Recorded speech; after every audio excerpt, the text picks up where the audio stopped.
here at Mobile World Congress Americas in San Francisco to talk with Durga Malladi of Qualcomm a little bit about millimeter wave technologies. So obviously it's a big part of delivering a 5G experience, but so much of the attention around millimeter wave has been focused on fixed wireless access.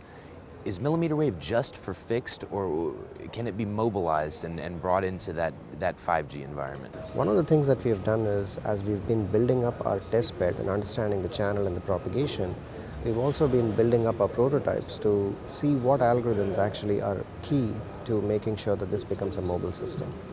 We've done lots of tests, and some of these demonstrations have been shown earlier this year and at MWC Americas as well, where now we believe that there is good reason to be a little optimistic towards how we can use millimeter wave as a mobile system. The ability to track and steer beams towards given users is something that is now an integral part of 5G and our specifications. We've been driving all of our studies into the specifications as well. And so today we have tests in which we've taken handsets into a mobile van that's moving around, or in a cart in an indoor environment and outdoor. The ability to steer beams in the direction of the users, the ability of the user to switch from one access point to the other in a very fast manner. These are key techniques that now have been built up, not just as a part of our algorithms and studies, but now they're a part of the standards process as well.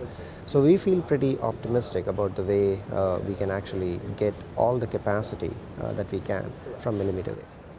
And one of the big announcements that Qualcomm has made during the show is their millimeter wave prototyping platform. So can you tell us a little bit about that and how it's going to really help operators understand how to handle millimeter wave propagation and apply it to that mobile use case? That's correct. So we've actually done two things. One is we have a fully spec compliant prototype baseband system, which is something that we are now going to be using for interoperable tests with all of our infrastructure partners.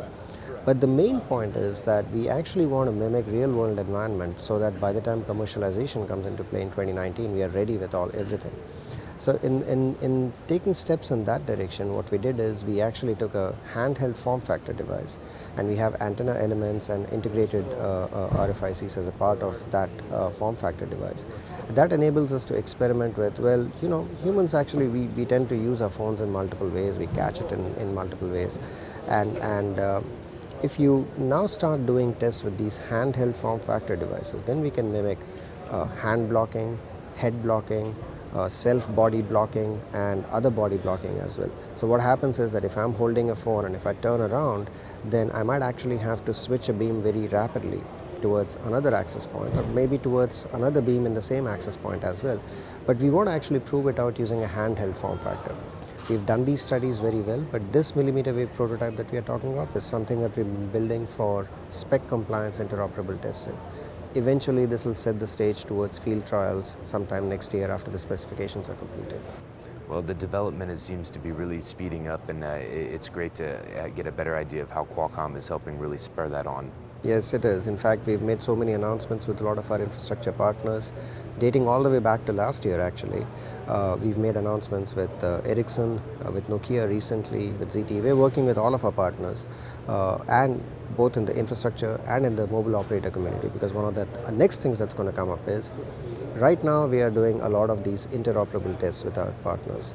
But what you're going to see is that sometime next year we will have field trials coming up as well. So the idea is to, as we are preparing for 2019 commercialization, we don't have to wait all the way till there. We actually want to get started as soon as possible, not just in a proprietary manner, but really in a spec compliant interoperable manner with our partners, so that as these deployments come up in 2019, we've kind of already gone through a lot and therefore seeded the commercial deployments well.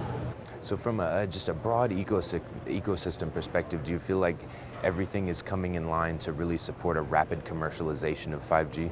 I think we are taking all the right steps and things are coming along. We are pretty pleased and happy with how progress has been made on several fronts.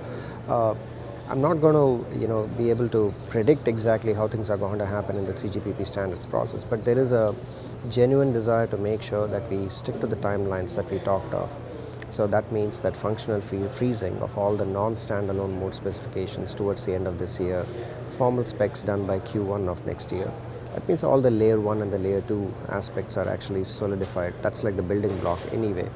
And then standalone mode is going to come up sometime in the second half of next year.